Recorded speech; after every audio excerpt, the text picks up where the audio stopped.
maktabga sayohat qilamiz. Bu maktabning o'z faoliyatini boshlaganiga bu yil oxirasi 53 yil bo'ldi. Assalomu alaykum Mahfuza ustoz. Charchamayapsizmi? Va alaykum assalom. Marhamat qilib o'zingizni tanishtirib o'tsangiz. Men Said Hajrayeva Mahfuza Muzaffarovna. Shu maktabda bu yil kelganimga 50 yil bo'ladi. Talabalik davrimdan beri shu maktabda ishlab kelmoqdaman va o'z faoliyatimni shu maktabimni sevib, ardoqlab, yaxshi ko'rganimdan ishlayman. Bolalarni sevaman, ularni o'qitib, chiroyli tarbiya berishga harakat qilaman. Shunday qilib ishimni davom etib kelaman. Rahmat. Siz qaysi fandan bolalarga ta'lim berasiz? Mana shu 49 yil davomida boshlang'ich sinflarga tarbiya berib kelganman. Boshlang'ich sinflarda ishlayman. Shu bolalarni chiroyli, kelajakda chiroyli avlod bo'lib yetishishiga ko'maklashaman. Rahmat. Aytingchi, mana 50 yildan beri shu maktabda faoliyat yuritayotgansiz. 50 yil mobaynida maktabimizda o'quvchilarda qanday o'zgarishlarga guvohi bo'ldingiz? Endi avvalambor bu maktabni o'zgarishini katta bo'lganini men aytib o'tishim kerak va aytib o'tgim keladi. Shu maktabga kelgandan beri bu yerda juda katta o'zgarishlar bo'lgan. Ishlab kelganman, o'z ustozimda ishlaganman, direktorimizda G'afur G'afurov bo'lganda, u meni ustozim bo'lganlar, qo'llariga kelib ishladim. Juda ham ishlarimni chiroyli qilib boshlaganman. Lekin mana oxirida 10 yil davomida direktorimiz o'zgardilar. Одинцова Наталья Yuriyevna. Bularning qilgan mehnatlari juda ham ko'zga ko'rinadigan darajada maktabimizda o'zgardi. Shunday chiroyli sharoit yaratib berdilarki, hattoki yana ishlagimiz kelib, ishlarimizdan davom etib kelamiz. Katta rahmat Mahfuza ustoz. Gapimiz so'ngida yosh avlodga qanday maslahatlar berasiz? Mana shu necha yil ishlagan bo'lsam, yosh avlodga tarbiya berib kelganman. Shu tarbiyamni urug'lardan ko'rganman, bolalarimni qanday katta bo'lishib, qanday chiroyli lavozimga erishganlarini ham guvohi bo'ldim. Mana o'quvchilarim hattoki kelib 40 yil oldin bitirib ketganlar ham kelib xabar olishib, ularni meni chaqirishib, o'z ishlarini ko'rsatishib, juda katta lavozimda ishlab kelishyapti.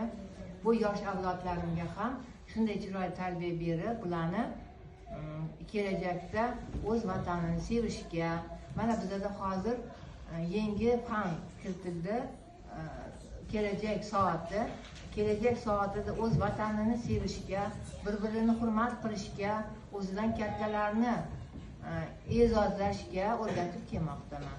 Bularni ham ishonchim komilki, ular ham kelajakda chiroyli avlod bo'lib yetishadi. Shunga ko'maklashib kelaman. Albatta, o'z ishimni sevgan holatda yondashib boraman. Rahmat ustoz, katta rahmat mazmunli suhbatingiz uchun. Yosh avlodga bilim berishda charchamang deb qolamiz. Rahmat kattakon. Sizga ham rahmat. Здравствуйте. Расскажите, пожалуйста, мнение о своей учительнице. Ну, мы в этом классе уже 3-й год. Мы здесь учимся. Нас учительница очень-очень хорошо учит. Она нам дает правильную дорогу, чтобы мы выросли правильными, умными, разумными детьми. Никогда она не ругает нас. Если мы что-то неправильно сделали, она нам объясняет, чтобы мы в следующий раз таких уже ошибок не делали. Вот. А так, у нас класс, он весь дружный. Мы здесь никогда не ссоримся. Мы здесь вся семья. Вот. У нас учительница как мама. Вот. Но мы ее считаем всем. Вот. То есть она наша мама, наша папа, наша бабушка, она наше все. Вот. И мы вырастем такими умными детьми благодаря нашей учительнице, которая зовут Mahfuza Abdugafarovna. Salom, ustozingiz haqidagi fikrlaringizni ayta olasizmi? Assalomu alaykum. Ha, конечно. Bizani ustozimiz eng yaxshi ustozlar. Bu yerda eng ko'p ishlaydilar. Agar nimadir tushunmasak, bizga tushuntirib beradilar. Anaqa fikrlar anaqa qiladilar. Agar kimdir xato qilib qo'ysa, har doim tushuntiradilar. Urishmaydilar, tushuntiradilar. Unaqa qilmas, следующий раз unaqa anaqa keyin qilmaymiz следующий раз. Bizga zo'r temalar anaqa qiladilar, yozdiradilar. biza ustozimizni она наша этот oyimiz как будто бы. Ну да, такие есть oyimiz. Да, buvimiz, oyimiz, hammamiz, opachamiz, opamiz bizga yaxshi temalar tushuntirib beradilar. Biza ustozimizni qattiq yaxshi ko'ramiz. Ular ham bizani yaxshi ko'radilar. Rahmat. Умножим на 4, это будет 4. Минусуем. Сколько остается? 3. 3. 8 умножаем на 4. 32. Сколько? 3. 3 пишем сюда. Что делаем? 200 минус 2. 4. 3. 0. Assalomu alaykum ustoz. Iltimos o'zingizni tanishtirib o'tsangiz. Va alaykum assalom. Men Shodmonova Tozagul Abdamitovna, texnologiya fani ustoziman, o'g'il bolalarga dars beraman. Necha yildan beri bu ta'lim muassasasida faoliyat yuritasiz? 20 yil bo'lib qoldi faoliyat yuritganimga, bu ta'lim muassasasida shu maktabga kelganimga, o'g'il bolalar bilan ishlaganimga. Aha, aytingchi, shu 20 yil davomida maktabimizda qanday o'zgarishlarga guvohi bo'ldingiz? Juda ham o'zgarishlar yaxshi, Allohga shukr. Mana oxirgi 10 yillikda mana shu faoliyatimda shu maktabda ishlaganimdan beri men oxirgi 10 yillikda juda ham chiroyli o'zgarishlar bo'ldi. Sharoitlar qilindi. Yangi zamonaviy mana maktablar, chiroyli sharoitlarimiz, yorug', keng, mana juda ham xursandmiz. Ustozlar hammasi, o'quvchilar xursandchilikda dars o'tib kelyapmiz, qiziqarli darslarni o'tib kelyapmiz. Ha, rahmat. Siz asosan o'g'il bolalar bilan ishlarkansiz. Ular bilan ishlash qiyinchiliklari bormi? Ha, albatta. Men mana shu maktabga kelganimdan beri faqat o'g'il bolalar bilan ishlayman. Menga yaratilgan sharoitlarga hammaga rahmat aytaman. Avvalambor menga sharoit yaratib berganlarga, mana davlatimizga, mana hamma narsamizni yengilab, o'g'il bolalar bilan ishlash, bu o'g'il bolalarga qiyinchiligi ham bor desam bo'ladi, lekin yengilligi ham bor. Albatta bularni hayotga, sabr toqatga, mehnatga o'rgatish bizning vazifamiz. Fikrlaringiz uchun katta rahmat ustoz.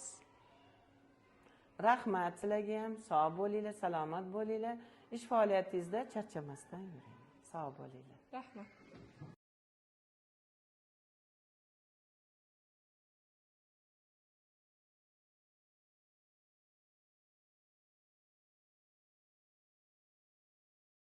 Assalomu alaykum ustoz. Iltimos o'zingizni tanishtirib o'tsangiz. Va alaykum assalom. Mening ismim Nagumanova Rahima Xalquzina. Men Toshkent shahri 204 umumta'lim maktabida musiqa madaniyat fani o'qituvchisiman. Ushbu maktabda 44 yildan buyon faxr bilan mehnat qilib kelmoqdaman. Oliy toifali mutaxassisman. 2014 yilda O'zbekiston Respublikasi Xalq ta'limi a'lochisi ko'krak nishoni bilan mukofotlangan.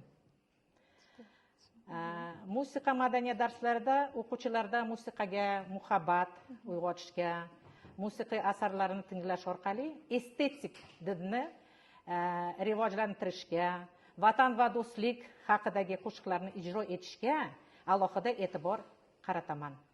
Mening ko'plab bitiruvchilarim orasida musiqa yo'lini tanlagan shogirdlar ham bor. Ulardan biri Eshmurzayev Nail. Hozir u Toshkent davlat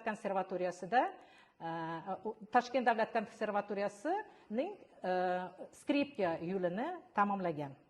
Yana bir bitiruvchim bor, Anoxin Sergey. Hozirgi kunda Toshkent davlat konservatoriyasida fortepiano yo'nalishi bo'yicha faoliyat yuritmoqda. Shuningdek, Shukurbayev Shakir zamonaviy rep yo'nalishida ijod qilayotgan musiqachidir. Men o'z ishimni, bolalarimni jon dilimdan sevaman. Chunki bir donishmand aytgandek, hamma narsa oqadi, o'zgaradi, ammo musiqa abadiy. Rahmat. Musiqaga, faniga qiziqish sizda qayerdan paydo bo'lgan? Oilangizda musiqashunoslar yoki shu fan sohaga qiziquvchi insonlar? Yo'q, oilamda hech kim musiqa bilan shug'ullanmagan. Ammo lekin jiyanim bor, u hozirgi zamonda u davlat katta teatr Alisher Navoiyning katta teatr direktori. Undan oldin Alibek Abdurahmanov. Uni ismi Alibek Abdurahmanov. Mani jiyanim bo'ladilar. Ammo lekin undan oldin Milliy simfonik orkestri dirijorlik edilar. Hozir ham dirijorlik qiladilar. Yaxshi ustoz, tomoshabinlar uchun biror narsa ijro etib bera olasizmi? Bemalol, jon bilan. Marhamat bolajonlar, hozir biz kuz haqida qo'shiqni aytmoqchimiz. Marhamat bolalar, qani chiroyli o'tiringlar, qani to'g'ri o'tiringlar. Tayyormisizlar?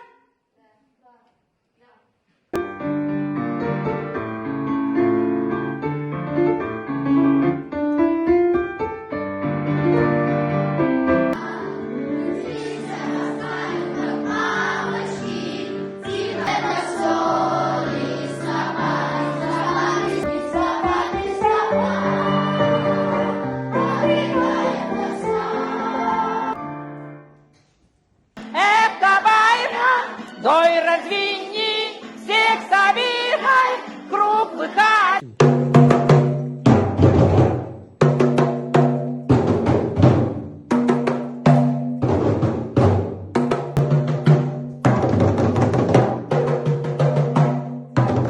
Недаром говорят, особенно кто на дойре играет, да? Дойра. От слова дойра, дуайра с узбекского переводится как круг.